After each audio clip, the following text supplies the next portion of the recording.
Chapter 14, Temporal Loops and Other Nightmares.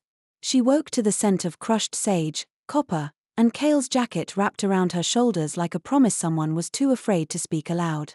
The ceiling above her wasn't familiar. Pale green stone, rune-swirled in long-dead languages. She blinked, slowly, piecing together the fragments of memory. The clearing.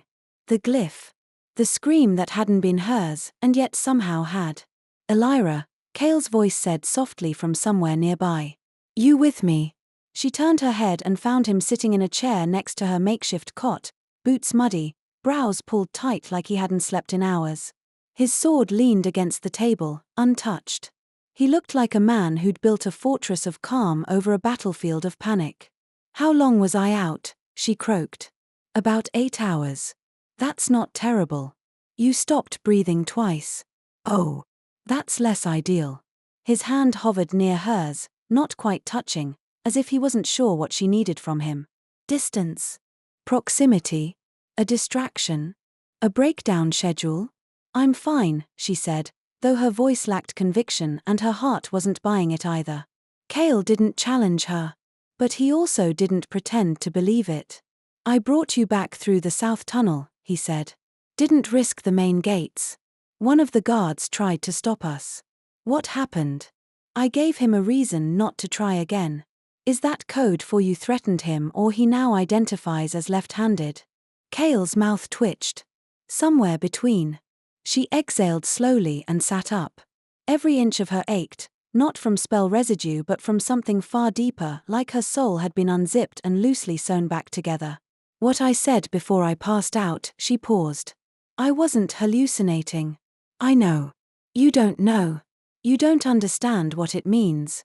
Kael leaned forward. Then explain it to me. She stared at the floor, at the webbed lines of old magic etched into the stone beneath the cot. Lightbound abilities were always considered non-linear, she said slowly. We didn't just heal bodies. We healed timelines. Trauma. We could coax broken memory into cohesion. Undo curses that bent perception. Kael went still. You're saying you're a time mage? No, she met his eyes. I'm saying someone used me as one. He swore quietly under his breath. The ritual I survived, she continued, voice tighter now, was meant to fracture me. Not kill. Fracture. Distribute my power through ley lines so it could be harvested. But something went wrong. My sister interfered. I was pulled back. And now they're trying to finish it. Not finish. Her throat was dry. Rewind.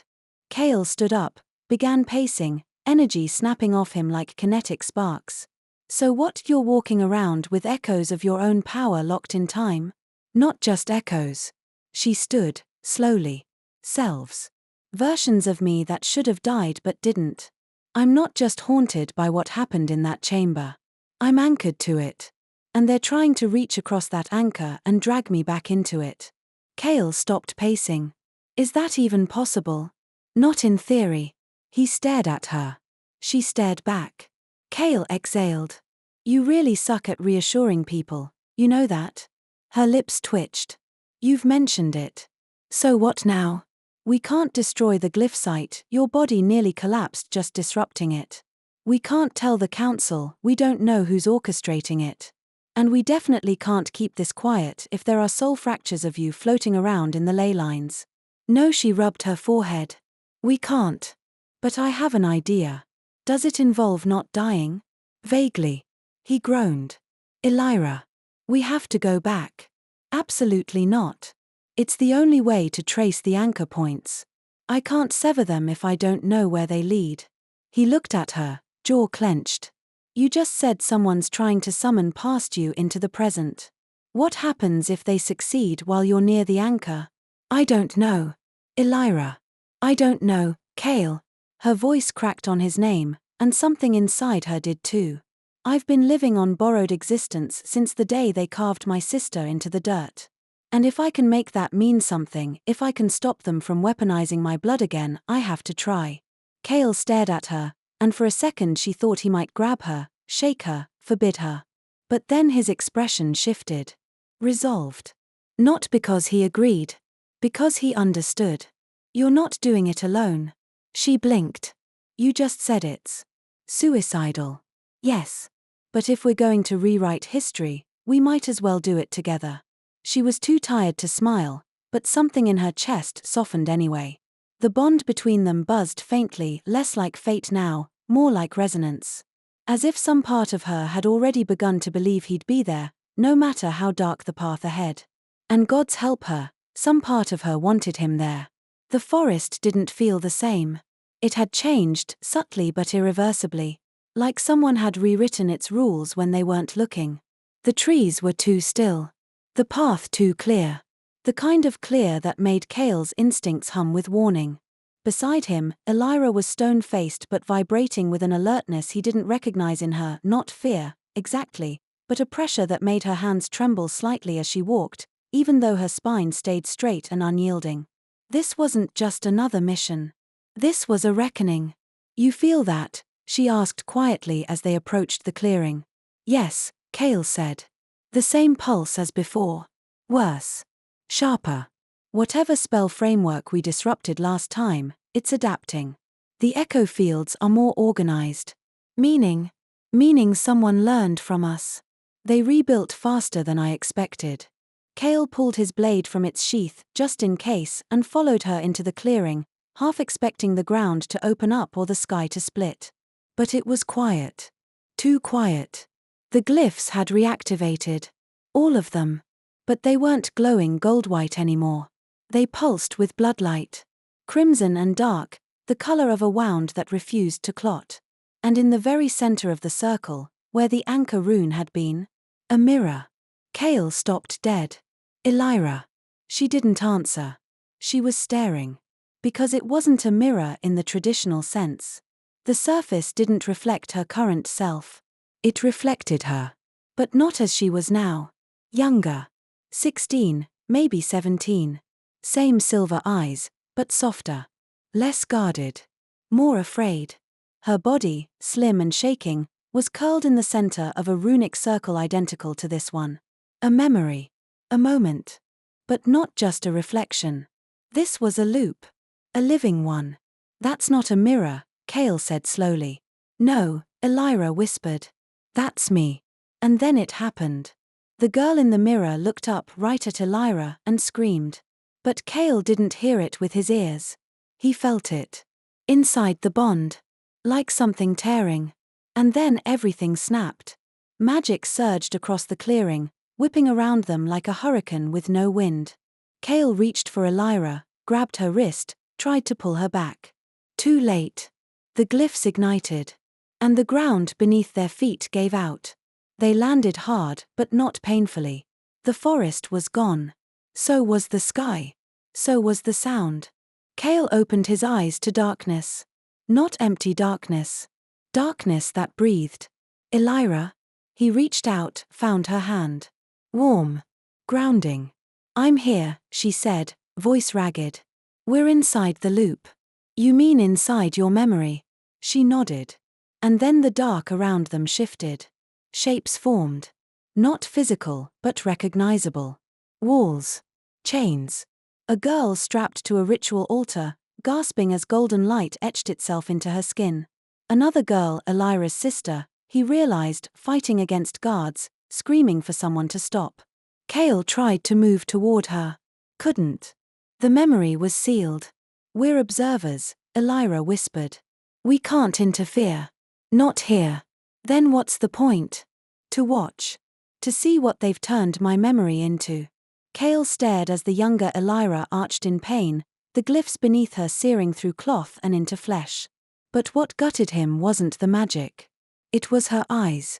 Even then, even as a girl caught in something far bigger than she could escape, she didn't beg. She didn't plead. She endured. And when her sister was dragged away screaming, Elira didn't look after her. She looked up. Not at the high priest. At the rune above her head. Calculating. Even then, she was trying to break it. Kael exhaled. She was brilliant. I wasn't supposed to survive that ritual, Elira murmured. No one ever did. They didn't build an exit strategy for a Lightbound who could reverse channel. Reverse what? Redirect energy flow through living ley structure. Instead of dying, I absorbed it. And your sister. They killed her anyway. Kael's chest hurt. Not in the metaphorical way. In the actual way. Like this memory loop had reached into the bond and started carving pieces of him away with truths he hadn't earned. He stepped toward Elira. Why are they doing this? He asked. Why resurrect this moment? Because it's when I was most powerful. I didn't know it then, but the ritual didn't just scar me, it split me. Left parts of me stuck in the lay. The council's trying to reactivate that moment and harvest the overflow. My trauma? It's a resource. Kael swallowed. They're weaponizing your worst memory. Exactly. A pulse echoed through the space. The ritual scene flickered. And suddenly the girl on the altar was looking at them. Eyes wide. Bloody. Aware. She sees us, Kael breathed. Elira turned cold. That's not part of the loop. And then the mirror version of herself spoke. Why didn't you stop it? The younger Elira rasped. Kael's heart thudded once, painfully. Elira froze. Why did you let her die? The younger version cried. You knew the exit runes. You read them. You could have broken them. But you hesitated. That's not real, Kael said quickly, stepping in front of her. It's a trick. A manipulation. You said they were trying to. No, Elira whispered. It's me. It's what I think. What I've always thought. That I failed her. That I froze when it mattered. Kael turned. Then tell her she's wrong. I can't. You can. And you have to. Because if you don't, this loop owns you. Elira's hand trembled. And then, she stepped forward. I didn't know how, she said quietly. I wanted to break the spell. But I wasn't fast enough. I wasn't enough. The memory Elira stared. But something in the ritual scene began to change. The glyphs dimmed. The loop began to fracture. Kael watched, stunned, as the air shimmered and the version of Elira on the altar slowly smiled. You tried, the younger version said. That was enough. And then she was gone. The clearing vanished. The darkness fell away. And Kael and Elira stood suddenly back in the forest. No bloodlight. No mirror. Just moss, moonlight, and silence. But the silence felt different now. Healed. Not entirely. But beginning. Chapter 15, Field Notes on Fractured Realities. The walk back was silent. Not the strained kind of silence Kael had come to expect from Elira when she was pushing emotion down like poison in her throat. This was quieter. Heavier. A silence that wasn't repressing anything, but holding it, carefully, like a wound stitched just enough to stop bleeding. She didn't look at him as they passed under the eastern canopy, filtered moonlight catching in her hair, in the fresh silver of the new glyph that had marked itself on her collarbone when the loop collapsed. She hadn't said anything about it yet. Neither had he. Some things weren't meant to be asked about. Some things had to settle before they could be named. When they reached the outer garden wall, still hidden from main patrol routes, Kael finally spoke. You were incredible back there. Elira didn't slow her pace. I screamed at a hallucination of myself and cried into moss. You challenged your own past inside a cursed timeline trap. She tilted her head. That too. They walked a few more paces. He watched her expression from the corner of his eye. She was doing that thing again, masking exhaustion behind sharp wit. It was oddly comforting. Familiar, now. You don't have to pretend it didn't wreck you, he said, quietly. I'm not pretending. Elira. I'm not, she repeated. But I am moving. Moving forward? No. Just, moving. Because if I stop, I'll think.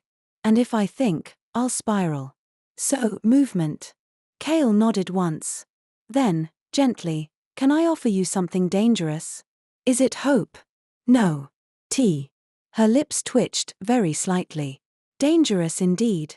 They slipped back into Nightfang Castle through one of the lesser-used eastern service doors, bypassing the Soulguard runes with a simple glamour Elira taught him weeks ago and swore he wasn't smart enough to memorize. He was.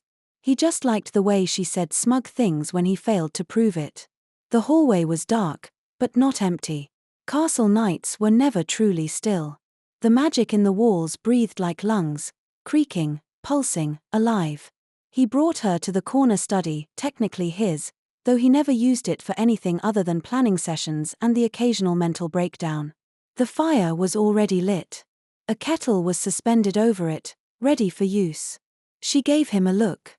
"You had this ready?" "I had a feeling." She arched a brow. "Since when do you prepare?"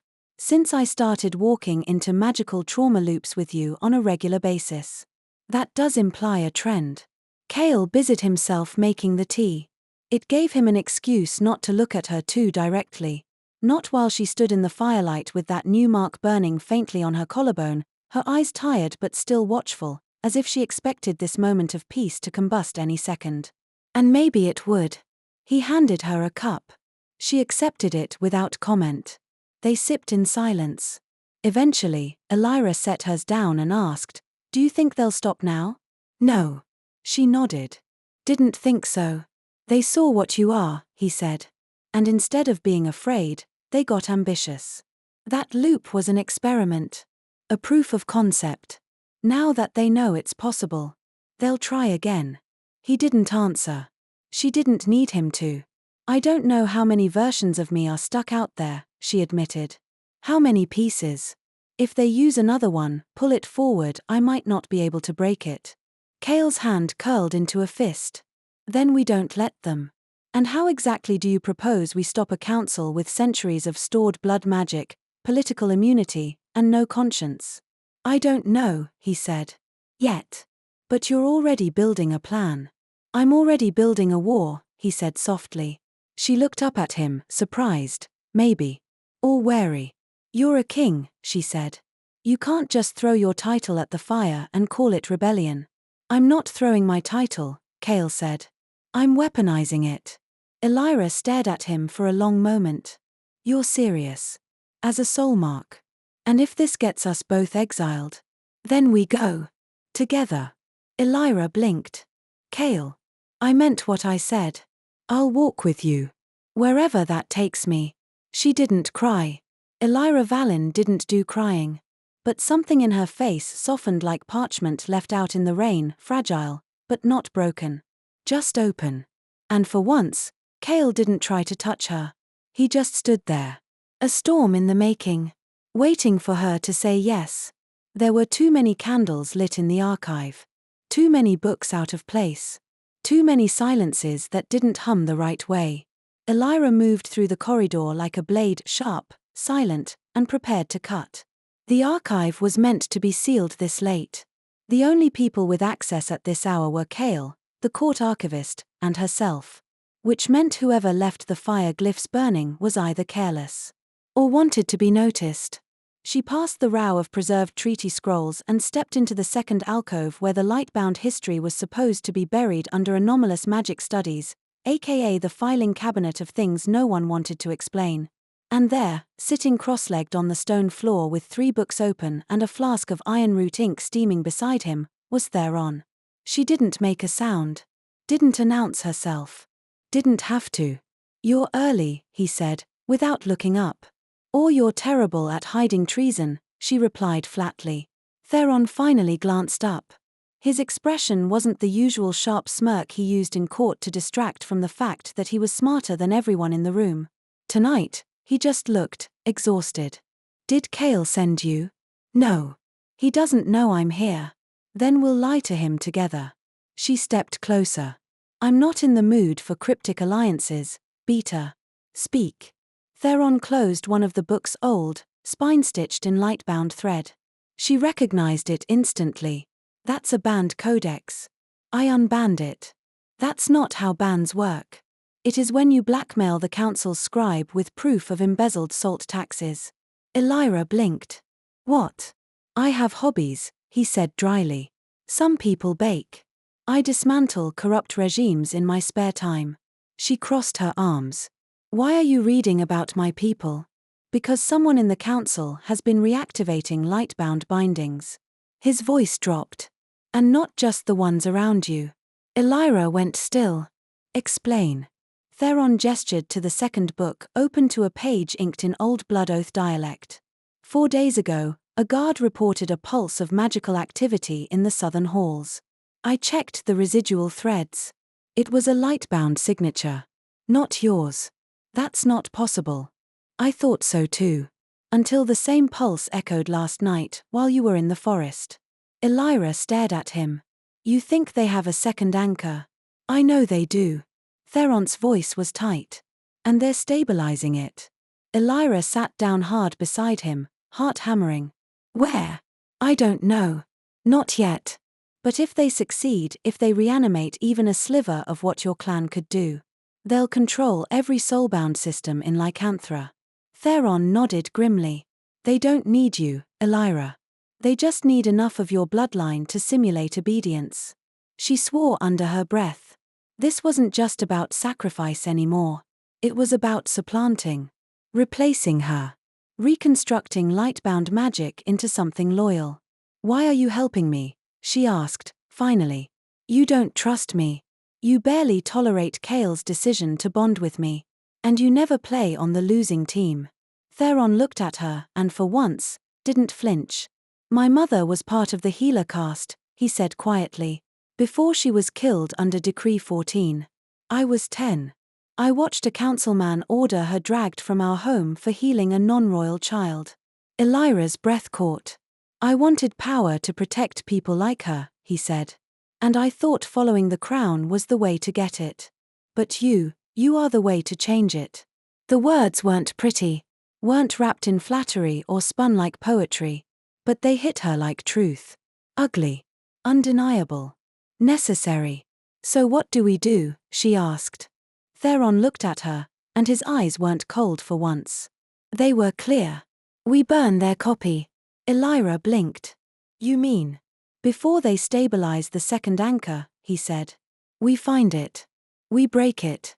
And we make sure they never try again. She stared at him. Then nodded. All right, she said. Let's make history bleed. Chapter 16, The Difference Between Fire and Light. The first time Elira stepped into the underground vaults, she was 9 years old and bleeding from the soles of her feet. Back then, she'd been led by iron-cuffed wrists and a soldier's grip twisted too tight around her arm. She remembered how the stone corridor echoed too loud for breath, too hollow for mercy. The torches had smelled of burnt myrrh and silence. Now, a decade later, she walked in on her own terms. But the shadows still remembered. Kael walked beside her, tall and alert, his gaze scanning the vault walls for anything unusual, sigils, pulses of ambient magic, blood traces invisible to the naked eye. His hand brushed the hilt of his sword every few steps, a nervous tick he probably thought she wouldn't notice. She noticed. He always reached for the blade when he couldn't reach for her.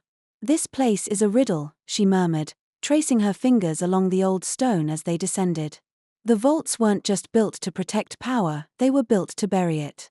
Kael glanced at her, the dim torchlight casting amber across the sharp planes of his face. You think the second anchor is here? I don't think, she replied. I know. The council wouldn't leave it above ground.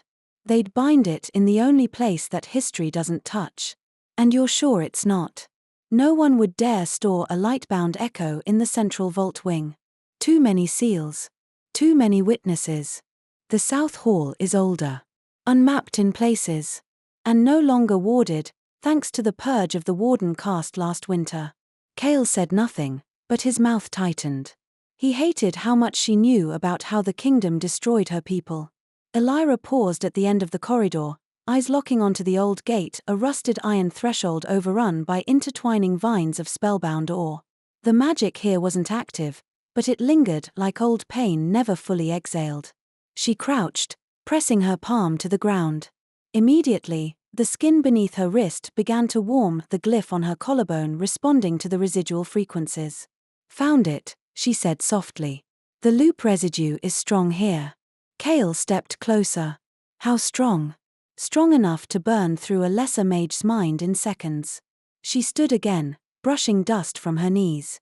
But they weren't trying to extract memory. They were trying to replicate presence. There's a difference. Explain.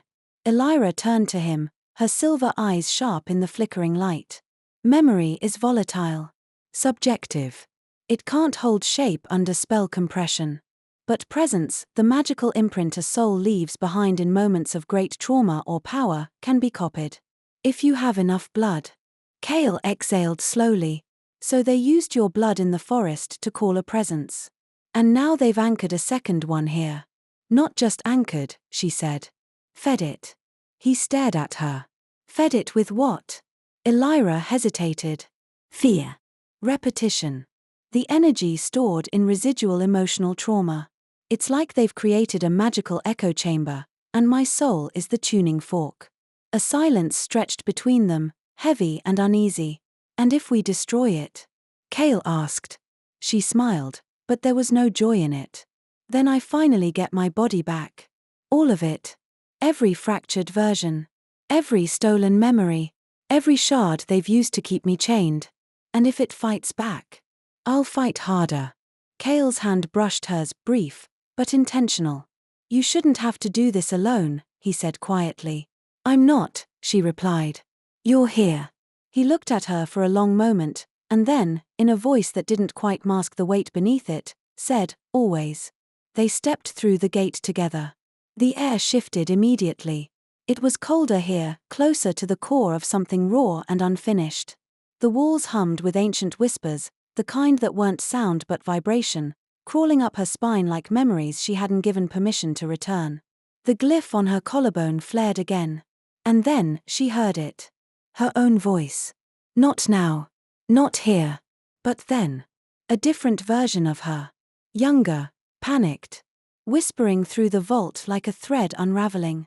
Let me go. Please, I don't want this. I don't want. Kael froze. Elira. I hear it, she said, voice thin.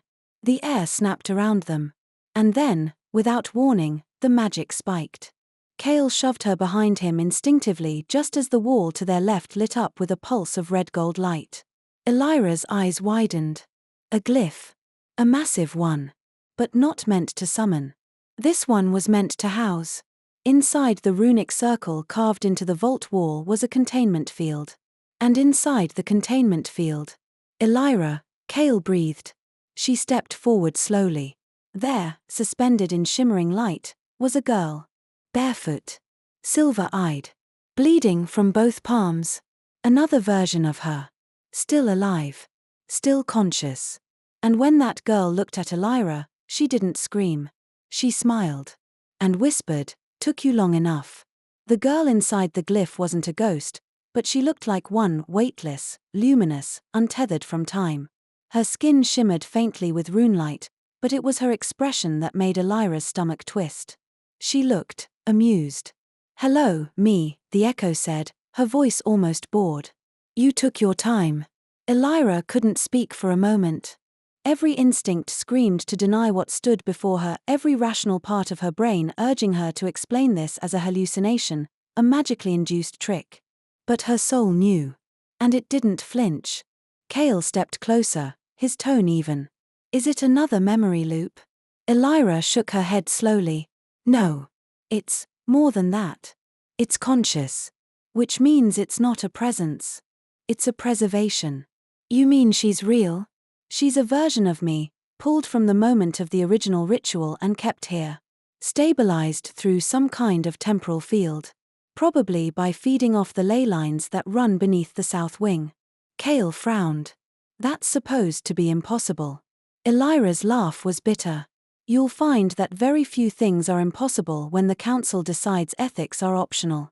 The echo smiled at them through the barrier, her eyes sharp and glinting. Still over-explaining everything, aren't you? She said to Elira. Gods, I forgot how sanctimonious we used to sound. Don't call me we. Elira stepped closer. I didn't consent to this.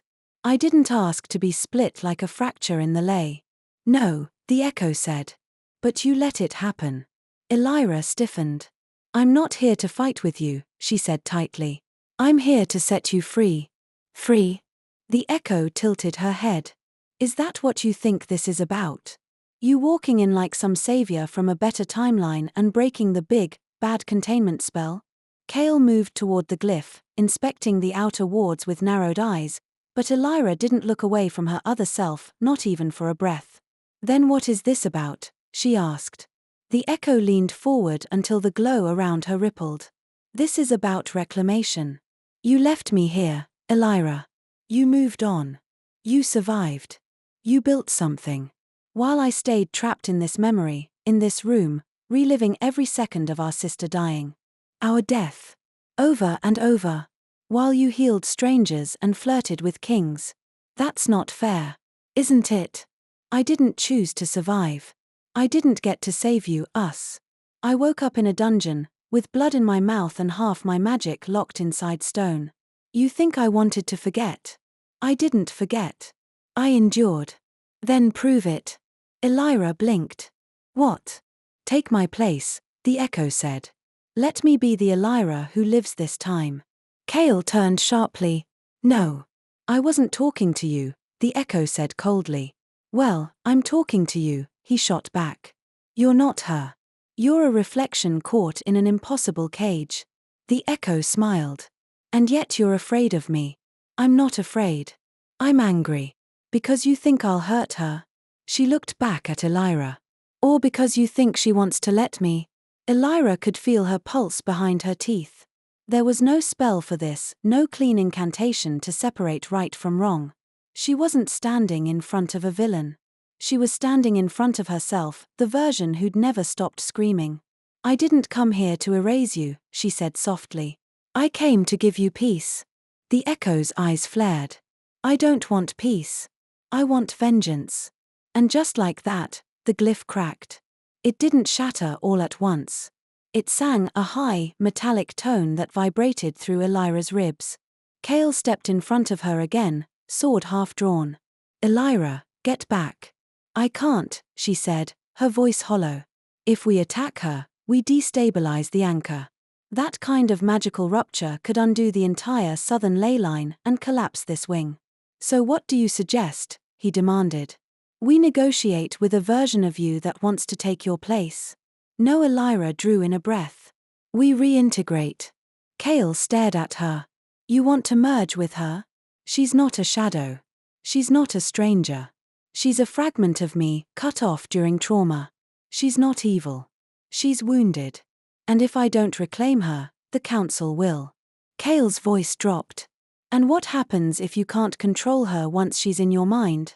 I won't control her, Elira whispered. I'll listen to her. And then I'll hold her. There was a beat of silence so profound it felt like time itself took a breath. Then Kael said, if you do this, I stay with you. Inside the spell. No matter what it pulls forward. I don't leave your side. She met his eyes. That's not safe. I'm not safe. I'm yours. And that Elira didn't have the words for that. She stepped forward. The glyph responded to her presence, flaring with light so bright it cast shadows behind them like they were being peeled back from reality. She raised her hand. The echo didn't resist. And as their fingers met through the veil, through the pain, through everything that had ever tried to break them, Elira let herself fall forward into memory. Not to relive it, but to own it. Chapter 17, The Shape of What Still Hurts. The first thing Elira noticed when she came back was the taste of copper. Not the sharp metallic bite of blood, though she was pretty sure there was some of that too, but the deep, humming flavor of old magic, like iron dust stirred into stormlight. It coated the back of her throat and curled beneath her tongue, a signal that something fundamental had shifted. She opened her eyes slowly. The vault ceiling above her blurred, then came into focus. Cracks ran like veins through the stone, glowing faintly with residual glyph light. The containment circle was gone. So was the echo. Except not entirely. Because when she reached for herself mentally, magically, there was more there. More her. Kael's voice broke the quiet. Elira? She turned her head, found him crouched beside her, his hand already halfway to her cheek. His expression was taut with concern, the kind of worry that didn't waver when danger passed, only deepened in its aftermath. I'm here, she rasped. His eyes scanned her face. Are you? Not dying. His relief was almost imperceptible. Almost. But she caught it in the subtle drop of his shoulders, the way his jaw unclenched, the way he finally let his hand settle against her skin. You scared the hell out of me, he murmured. She let out a soft, hoarse laugh. That makes two of us. He helped her sit up slowly. Her bones ached, but it wasn't the kind of pain she was used to. It wasn't draining or desperate. It felt like a body making room for something new. Something reclaimed. I felt her, she said quietly. The echo. She was terrified. Not angry, not really. She was stuck. She didn't want to become a weapon. She just didn't want to be forgotten. Kael didn't speak, but his hand never left her back. I didn't merge with her, Elira continued. I remembered her. That moment, the scream, the spell, the fear, I let it replay, and this time, I didn't flinch away. I held her. And she let go. Kael's gaze didn't waver. So you're whole now? No, she said. But I'm closer. They sat in silence for a moment, the torchlight painting soft gold across the ruined glyphs on the floor. And then Elira frowned. The ley lines, she said, more to herself than to him. They responded when I pulled her back in. Did you feel it? Feel what? A pulse. Like something waking up. Kael straightened. I thought the temperature shifted. But I figured it was the spell recoil. No. It wasn't that. She stood slowly, walking to where the old circle had burned into the vault stone. This place, it's not just a vault. It's a conduit. The ley line under the south wing doesn't just power containment glyphs. It stores magical memory. Like an archive. More like a pressure chamber, she said, kneeling. You feed it enough emotion, fear, rage, grief, and it crystallizes into echo magic. Then all someone needs is a key to trigger it. Kael's eyes narrowed. You think the council was using your echo to access stored emotional resonance? I think they were building a library of pain. He swore under his breath. Elira pressed a hand to the floor, eyes closed.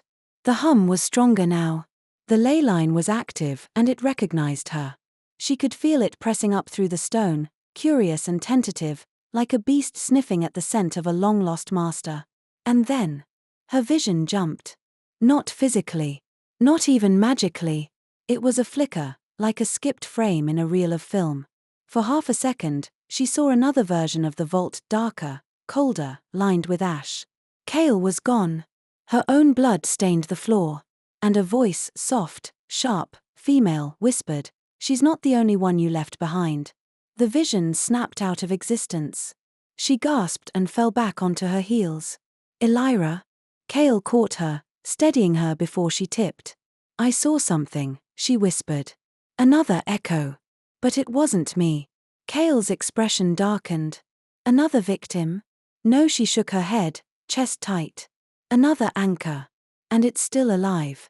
His hand found hers instinctively. Where? I don't know, she said, the words brittle. But whoever she is, she was waiting. Watching. And she sounded angry.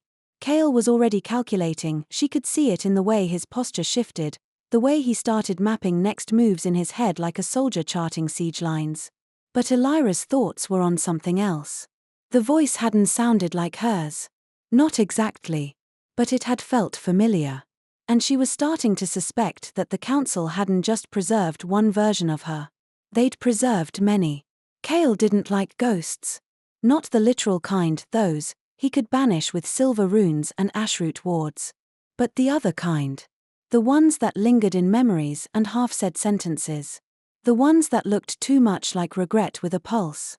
Elira had too many of them. And now, apparently, they were multiplying. He watched her quietly as they climbed the stairs back to the upper wing. She moved like someone who hadn't fully returned to her body yet, present, but not rooted. Her fingers trailed the banister absently, like she was reading the stone. You're quiet, he said finally. I'm thinking. Dangerous habit. Only when the thoughts talk back. She wasn't joking. Not anymore. He remembered the sound of her voice when she'd whispered, "She's not the only one you left behind." And the look in her eyes, wary, almost haunted. Kael had faced monsters with fewer teeth than that expression. They reached the corridor that led toward the East Archive, and Elira slowed. Let's stop here, she said. You want to go back in already? No. I need to show you something. She led him to a narrow panel embedded in the stone wall, nearly invisible unless you knew what to look for. She pressed her palm to it, and after a beat, it clicked open with a soft groan of old hinges. Inside was a compartment barely the size of a bookshelf. But it wasn't books it held. It was scrolls. Bundled, wax-sealed, and glowing faintly with a warmth that felt older than the castle itself. "These are Lightbound records," Elira said quietly. "Not the ones the council curated. These are ours. Smuggled out before the purge. My mother hid them here before she was caught." Kael stepped closer. "How long have you known about this?" "Since I was 15. I found them by accident. But I couldn't risk touching them until my magic stabilized. And now?" She unrolled one carefully, revealing a map sketched in inks he didn't recognize, shifting hues that looked like they breathed with the reader's gaze. "This," she said, pointing to the spiral symbol in the upper corner, "is a map of anchor points. Echoes. No roots. The original Lightbound marks, cast into the ley lines centuries ago to preserve memories.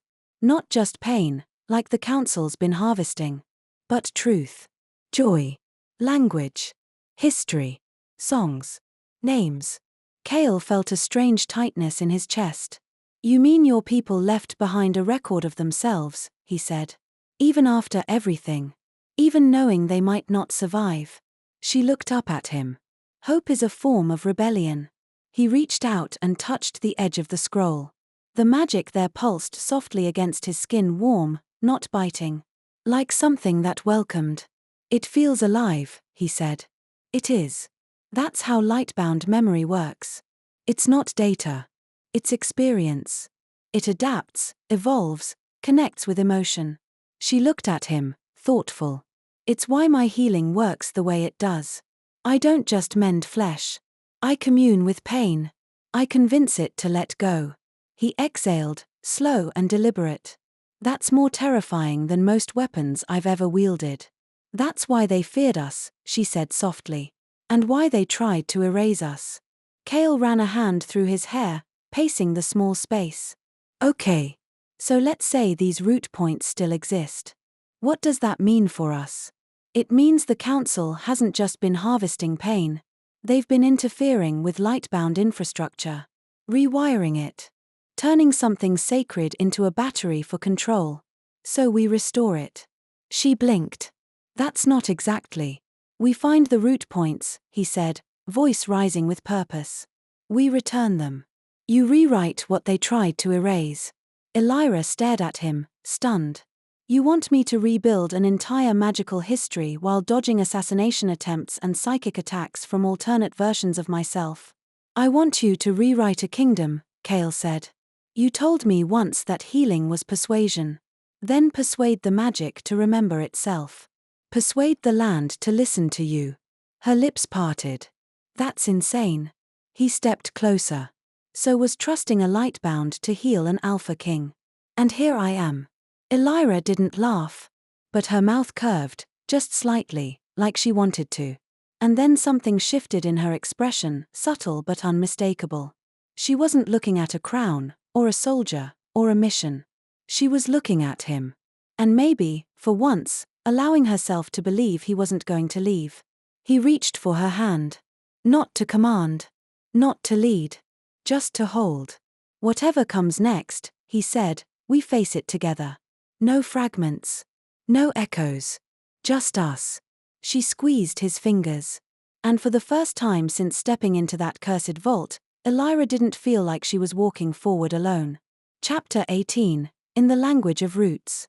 By the time they reached the forest's edge, Elira's palms were tingling. Not in pain. Not even from exertion. But in response. The land knew her.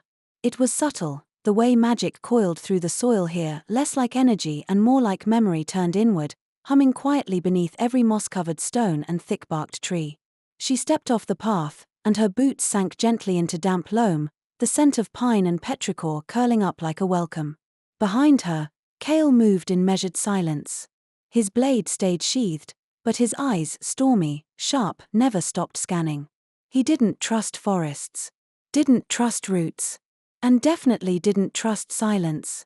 Which, to be fair, made sense. Every time they'd entered a forest recently, it had tried to kill them. But this one felt different. Older. Listening. The first root point is near here, she murmured, unfolding the rune map. The ink shimmered faintly in the fading light, curling and pulsing like a heartbeat pressed into parchment. It's buried beneath a convergent circle, 3 trees grown from the same seedstone. Kael raised a brow. That sounds vaguely poetic and extremely ominous. That's Lightbound architecture for you. Our ancestors didn't believe in simple signage. Everything had to have at least 4 symbolic layers and a half-riddle embedded in the moss. He gave her a dry look. You say that like you're not secretly delighted. Elira didn't deny it. She led them off the trail, deeper into the forest. The trees here bent inward, their branches twisted into arches that filtered the sunlight into soft, dappled gold. Beneath their feet, roots crisscrossed like veins. And every so often, the ground seemed to breathe a slow rise and fall that had nothing to do with wind. After several minutes, they reached a clearing. Elira stopped. There at the center stood 3 ancient trees. Birch, by the look of them, but unlike any she'd seen before. Their trunks curled inward, braiding into one another until their roots formed a natural spiral at the base. The soil there shimmered faintly, not with magic, with memory. This is it, she said. Kael approached slowly. You're sure? Yes. I can feel the tether. She knelt by the spiral, placing her palm gently on the ground. It's deep, but not dead. It's like the ley line is holding its breath. Kael crouched beside her. What happens when you wake it up? Elira looked up at him. Either it remembers me, or it rejects me. Define rejects. Best case, I get thrown back a few feet. Worst case, it thinks I'm an intruder and folds me into the root system permanently. His jaw tightened. That's not funny. I wasn't joking. He stared at her. Then I'm going in with you. You can't. You don't carry the mark. I don't need the mark to protect you. Elira placed a hand on his chest, firm but gentle. You're already protecting me. By trusting me to do this. Kael exhaled through his nose. He didn't like it, she could see the refusal in his spine, the tension in his hands. But he didn't stop her. Instead, he said, you have 5 minutes. If you're not back by then, blow up the forest. Only the parts that try to eat you. She smiled softly, briefly, and then turned back to the spiral. The moment her fingers sank into the soil, something ancient stirred.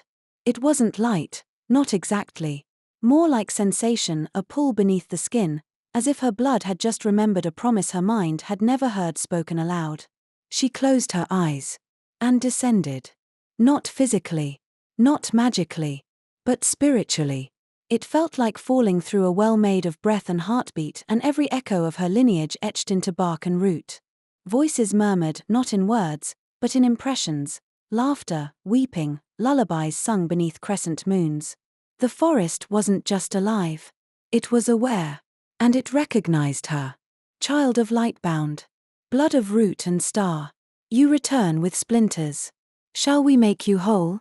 She didn't speak aloud. She let her soul answer. Yes. But only if I remember them. There was a pause. Then, so be it. The root flared beneath her. A rush of emotion flooded her chest, images, memories, fragments of old rituals, of healers walking through fire, of mothers binding grief into soil to keep their children safe. It was beautiful. Terrifying. And unspeakably lonely. We remember, the forest whispered. But they do not. Will you carry what they buried? I will. The spiral lit bright, golden, almost too much to look at. And then, Elira rose. Her eyes snapped open. The clearing was silent. Kael stood a few paces away, hand half raised toward his sword, but not moving. She let out a breath. I'm okay. He moved instantly, crouching beside her.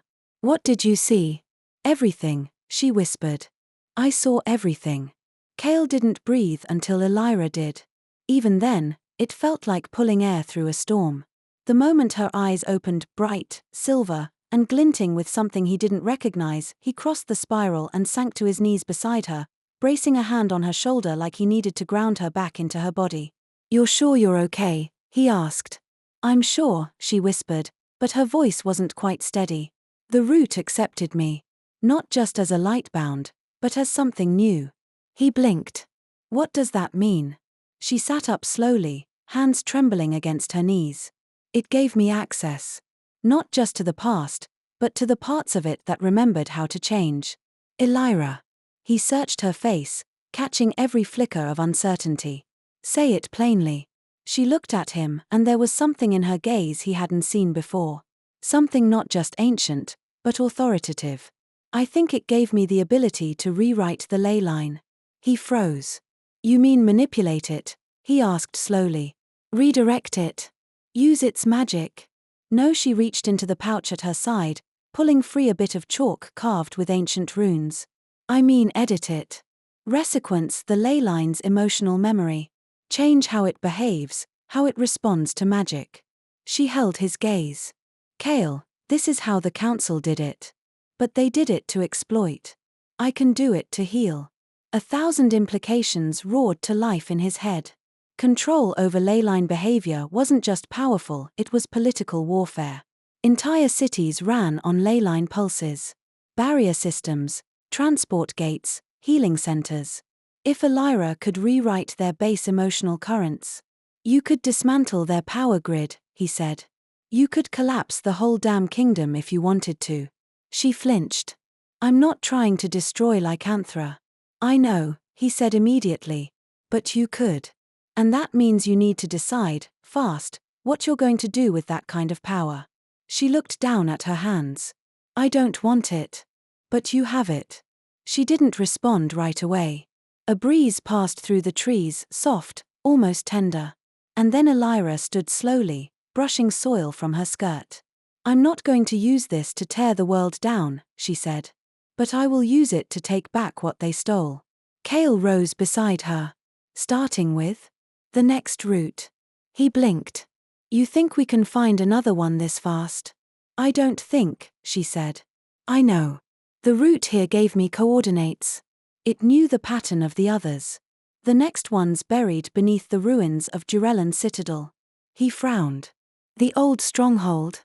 It used to be a Lightbound sanctuary before the royal military converted it into an execution ground." Her voice was calm, but he caught the subtle tremor behind it. "It's where my mother was last seen." He didn't ask if she wanted to go. He didn't need to. Instead, he stepped closer, reaching for her hand. "Then we leave at first light." She squeezed his fingers. "Thank you." "For what?" "For not treating me like I'm fragile just because I'm powerful now." Kael met her gaze, firm. "You were never fragile. And power doesn't change how I see you. It just changes how everyone else should." That earned a ghost of a smile. But then her eyes drifted past him, beyond the trees, toward the path they'd come from. She stilled. "What is it?" he asked instantly, drawing his blade. She didn't answer at first. Just tilted her head, listening to something he couldn't hear. Then, "We're not alone." He went rigid. A second later, a presence stepped out from the trees. Not a soldier. Not a council agent. But someone he hadn't expected to see again. Beta Theron. Kael's right-hand general. And, if Elira's visions had been true, the man who'd hidden her mother's pendant, the man who may have been part of the Lightbound purge from the very beginning. "Your Majesty," Theron said smoothly. "Elira." He looked the same as ever. Controlled. Cold. A face carved from discipline. But Kael saw it instantly, the slight hitch in his stance, the flicker of wariness in his gaze. He wasn't here on orders. He was here on survival. "You're far from the capital," Kael said tightly. "I could say the same." "What do you want?" Theron's eyes landed on Elira, and for the first time, something unreadable moved across his face. "I came to tell you something before they silence me for good," he said. "And what's that?" Elira asked, voice even. His expression cracked, just slightly. "I didn't kill your mother." The forest stilled. Not a leaf stirred. Elira didn't breathe. And Kael, though his grip on the sword didn't shift, felt his world tilt. Theron stepped forward. "But I know who did." Chapter 19. A Kingdom Buried in Her Name. Elira didn't remember drawing her knife. 1 second, Theron said the words, "I didn't kill your mother," and the next, the blade was in her palm, fingers white-knuckled, breath slicing raggedly through her throat like glass. Kael stepped in, not between them, never that, but just near enough that she'd know she wasn't alone. "Not this time." "Explain," she said, her voice low, no tremor, no excess. Theron didn't flinch. "Not here." "No," Kael said, tone lethal. "You don't come into this forest, into her forest, and demand terms." Theron's jaw twitched. "There are listening glyphs on the trail. Traced to the council. I disabled 3 of them, but I couldn't find the 4th. If they hear what I'm about to tell you, we'll all be dead before nightfall." Elira's gaze didn't leave his face. "Then walk." They traveled in silence for half a mile, deeper into the forest's heart, where even sunlight forgot how to break through the branches. The root magic here was dense, pressed in layers beneath their feet like centuries of secrets buried too deep for air. When Theron finally stopped, it was by an ancient standing stone, moss-covered and marked with a faint, familiar sigil. Elira stiffened. "Lightbound." Kael noticed too. "How do you know this place?" "I don't," Theron said. "She brought me here. The night she vanished." Elira's pulse kicked hard.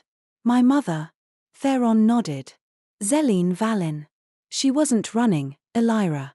She was trying to lead us out." The knife in her hand didn't lower, but her voice cracked at the edge. "Out of what?" "Out of the purging system. Out of the blood oath binding.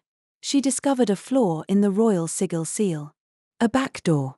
His gaze flicked to Kael. "The one your father never intended anyone to find." Kael's eyes narrowed. "My father wrote those seals himself." Theron nodded. "He did. But he didn't account for how lightbound magic reacts to grief." Elira blinked. "Grief. Emotionally coded pain, when looped through 2 soul-bonded lightbound, creates a break in any loyalty seal. Your mother and another healer figured it out. They built a path. They were going to extract the children first." She felt the ground tip beneath her. "The children who were rounded up and sent to Nightfang's lower cells," she said. Theron's voice was quiet. "They never made it. The council intercepted the route. The other healer was executed. Your mother escaped, barely. She came to me, begged for protection. I gave her a warded location. 2 days later, she disappeared. And you didn't report any of it," Kael said coldly. "No," Theron replied. "Because I didn't trust your court. And I was right." Less than a week after she vanished, a lightbound corpse was displayed in the square as a message. But it wasn't her. Elira's throat went dry. "What?" "They faked it. The body was burned too clean. No blood match markers survived. They wanted you to believe she was gone." "Why?" Theron looked at her, and this time, there was no detachment in his voice. "Because Elira Valen was the only one who knew how to permanently sever a blood oath from the council's binding spells. Not break it. Sever it. Permanently. She knew how to free people." Elira staggered back a step. Kael caught her elbow instinctively. "You think she's still alive," Elira said, her voice so quiet it was barely there. "I think the ruins of Virellan will give us the answer," Theron said. "That's where she was headed. She believed the last uncorrupted route was hidden beneath the inner sanctum. If she reached it, she could have masked herself from every traceable magic tether. And if she didn't?" Kael asked. Theron's mouth set grim. "Then she's buried there." The wind moved through the trees like an old sigh. Elira couldn't tell if it was grief or rage curdling inside her. Probably both. The kind of emotion that didn't know how to be named, only felt. Her mother hadn't abandoned her. She'd been fighting. And the kingdom had turned her into a ghost to keep that fight quiet. No. Not quiet. Erased. She tucked the blade away. "I'm going," she said. "To Virellan. With or without either of you." Kael's hand found hers. "With." Theron met her eyes. "Then we leave at dawn." But Elira was already turning back toward the standing stone, where the lightbound sigil glowed softly beneath the moss. She touched it. Not as a symbol. As a daughter. They broke camp just before dawn, when the air still held the bite of night and the trees whispered like they knew too much. Kael had never liked Virellan. Even as a child, hearing the old war chants carved into its walls, he'd felt something wrong in the bones of the place. Not fear, Kael didn't believe in ghost stories, but unease. A sense that history hadn't just happened there. It had rotted. They reached the edge of the ruins by mid-morning. Elira was the first to step over the fractured threshold. The remnants of Virellan's citadel rose like a broken spine out of the ground, spires half swallowed by vines, courtyard stones cracked and blistered with time. The walls bore scorch marks from magical fire, and in the shadow of the eastern tower, Kael could still see the faint outline of an execution glyph. He didn't say anything. But Elira did. "This place remembers everything," she murmured, fingertips grazing a wall. "Pain is thick in the mortar. But it's not just grief, it's defiance. They tried to erase the Lightbound here, but it didn't work." Kael glanced at Theron, who stood off to the side, arms crossed, jaw tight. He hadn't said much since last night, not since revealing that Elira's mother might still be alive. Kael wasn't sure whether to thank him or hit him. Both seemed appropriate. Elira crouched near the center of the overgrown courtyard. "The route should be directly beneath the sanctum. There's a subchamber here, sealed in the rebellion. My mother's notes mentioned a passage under the altar stone." Kael scanned the crumbling entrance to the sanctum, his instincts prickling. If the council knew what she was looking for, they might have left traps. "They didn't know," Elira said. "They thought she failed." Theron finally spoke. "She made sure of it. When I saw her last, she said failure was safer than hope." Elira turned her head sharply. "And yet she still tried." Kael stepped closer to her. "Let me go first." She opened her mouth to protest. He held her gaze. "Let me go first. If there's a curse trigger, I can shield it." "Your magic doesn't interact with Lightbound roots," she said. "I know. That's why I'll be safe." He gave her a smile that was half assurance, half distraction, and slipped through the cracked archway before she could argue further. Inside, the air changed. Cooler. Denser. The kind of silence that didn't feel empty, it felt full. The sanctum had no roof anymore, but it didn't need one. The sky above was grey-veiled and unmoving, like it knew better than to disturb what lay beneath. The altar stone was where she said it would be. Rectangular, carved with shallow grooves and symbols dulled by age. Kael tapped it with the hilt of his blade. Nothing happened. He knelt and brushed away the moss. There, a seam. A faint outline, the shape of a hatch. "Elira," he called. She and Theron joined him, and together they began clearing the surface. When the last vine was pulled back, Elira knelt and pressed her palm to the center. The stone glowed faintly, then clicked, and slid open. Below, stairs. Crude, narrow, and wet with condensation. Elira stared down into the dark. Kael touched her shoulder. "We go slow." She nodded once and descended first, her steps careful but unwavering. Kael followed close behind, blade drawn, every muscle on alert. The tunnel was short. It opened into a chamber no larger than a council room, but lined floor to ceiling with etched glyphs. Not council glyphs. Lightbound. And in the center of the room, a pedestal. No roots. No altar. Just a pendant. A familiar one. Kael didn't need to ask. He saw it in Elira's face, the way her breath caught, the way her hand trembled when she reached for it. Her mother's. He stayed quiet.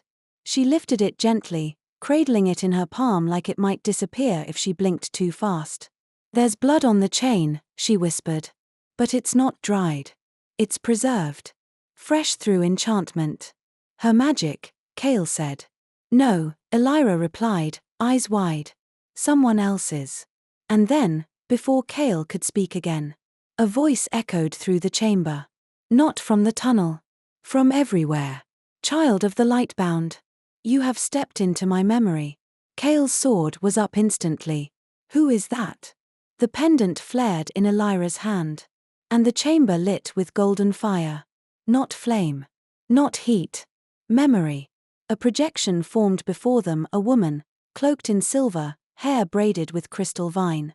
She looked young. Ageless. Familiar. Elira gasped. Mother. But the figure didn't respond. It was not Zelene. It was someone older.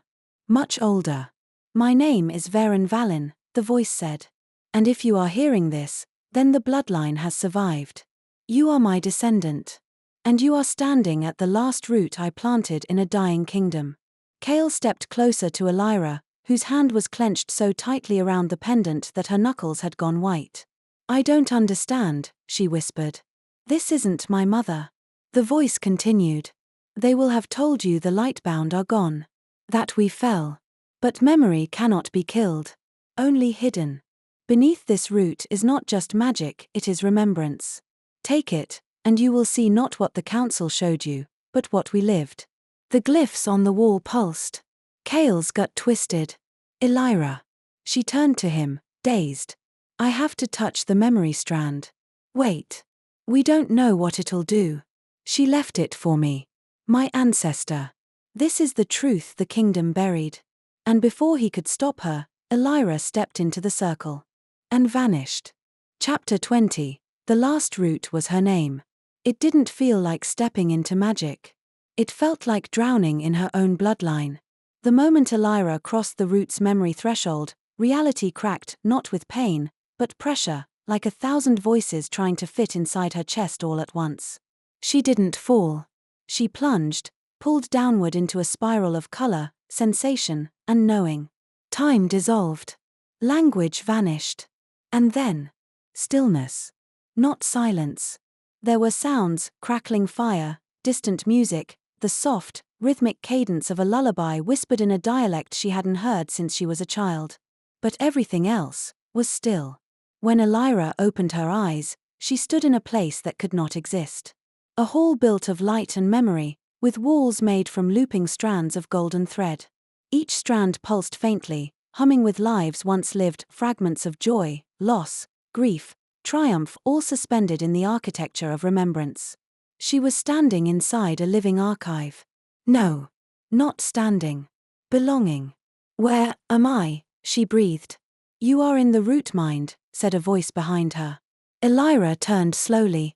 A woman stood at the threshold of the golden threads, barefoot and cloaked in memory. Her hair was long and silver-black, her features quiet but unmistakable. Not a vision. Not a projection. Not Virellan. Her mother. Elira Valen. Alive. The sob that broke out of Elira's chest wasn't graceful.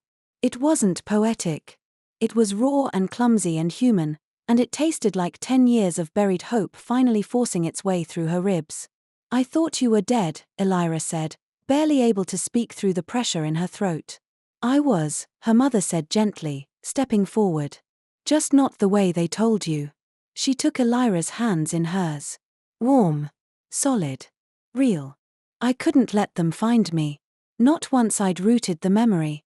The price of survival was silence. Elira gripped her tighter. Why didn't you come back? Zeline's eyes darkened with grief. Because they would have followed. And if they reached this place, they wouldn't just have killed me. They would have undone everything our people left behind.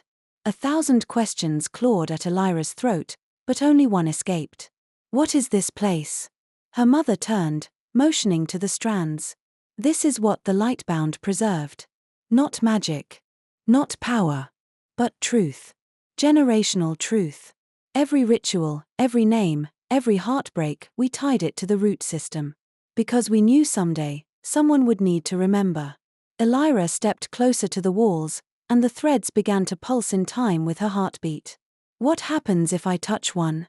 You relive what it remembers. And if I touch all of them? Zeline's expression was gentle and fierce all at once. Then you become the memory keeper. Elira stood very still. Is that what you did? Her mother hesitated. No. I wasn't strong enough. My connection to the root mind wasn't stable. My grief turned the memories volatile. I could preserve them, but not carry them. But I can. Zelene nodded. You already did, Elira. You carried them your entire life without knowing it. Your magic never broke because it wasn't incomplete. It was waiting. For this. Elira touched the first thread. A woman singing over a battlefield. A child's name etched into a bone charm. 2 Lightbound lovers sacrificing themselves to shield a village from a firestorm. She touched another. A young healer begging a council member for mercy. A mother smuggling her daughter's memory into a scroll. A final prayer. The third one burned. She saw herself. No, a girl who looked like her, hunched in a cage of light, trembling as a crown was forged not from gold, but from the blood of an erased people. The girl wasn't a queen. She was a warning. Elira, her mother said, stepping close again, her voice tight, you don't have to do this. Memory is a burden. You can walk away. Leave with what you know and nothing more. Elira turned back to the threads. And for the first time since she was a child, she understood. Her magic had never been just about healing. It was about continuing. Carrying what others could not. Not because she was chosen. But because she chose to. No, she whispered. They tried to make me forget. I won't give them that victory. And then. She reached out. And touched all of it. The chamber pulsed once, bright, blinding, and then everything went still. Kael didn't move. Couldn't. 1 breath ago, Elira had stood before him. Now the circle was empty, the pendant cracked, and the glyphs on the wall had dimmed to nothing. It wasn't the first time magic had taken something from him. But it was the first time he refused to let it. Elira, he said, stepping into the circle, palm open, heart hammering, rage curling tight behind his ribs like fire held too long. If this memory vault thinks it can keep you, it's about to learn what happens to things that steal from a Virellan. He didn't know how to bring her back. He just knew she wasn't gone. Not like that. Not again. He dropped to one knee, touched the cold stone, and whispered the only truth he'd ever meant fully, come back. Not for the kingdom. Not for me. For you. For everything they said you couldn't be. Silence. Then a wind blew through the sealed chamber. And with it a glow. Warm, golden. Like sunlight melting snow after a bitter winter. And there she was. Elira stood in the center of the circle, eyes shining silver gold, the roots of the room bowing toward her like vines seeking light. She didn't look like royalty. She looked like remembrance. Kael surged forward and caught her before her knees gave out. Her body was trembling, barely tethered, but her voice, when she spoke, was steady as truth carved in stone. I remember everything, she said. I know, he whispered, holding her tighter. I saw who we were before they hunted us. What we built. What they took. You don't have to carry it alone. She leaned into him, forehead against his. I'm not going to carry it at all.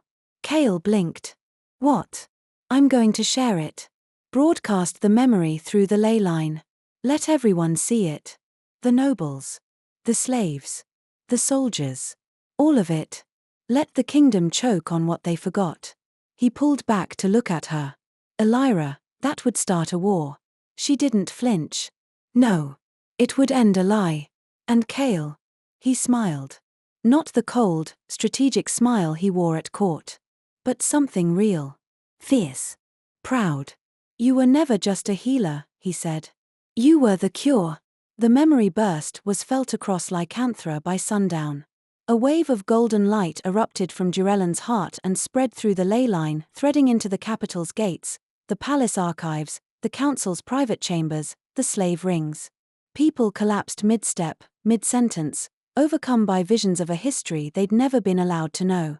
Children wept for ancestors they'd never met. Warlords dropped their swords. Some screamed. Some knelt. But no one looked away. Kael and Elira stood on a ridge above the ruins, watching it spread. She looked smaller in the light.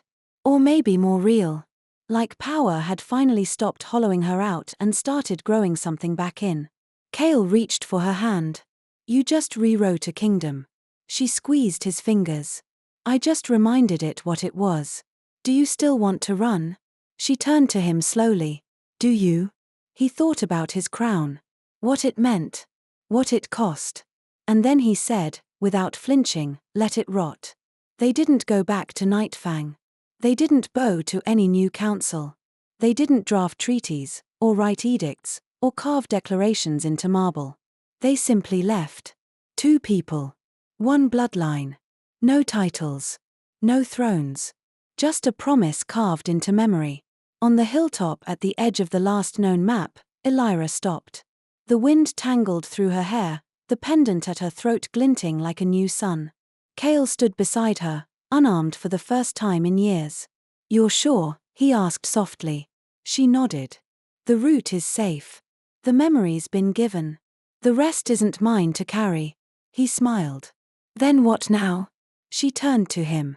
And this time, when she answered, her voice wasn't the voice of a slave, or a healer, or the last Lightbound. It was just her. "Elira," she said. "And I'm free."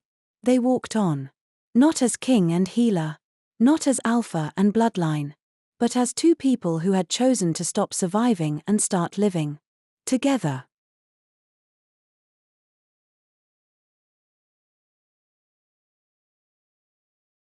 Thank you for listening.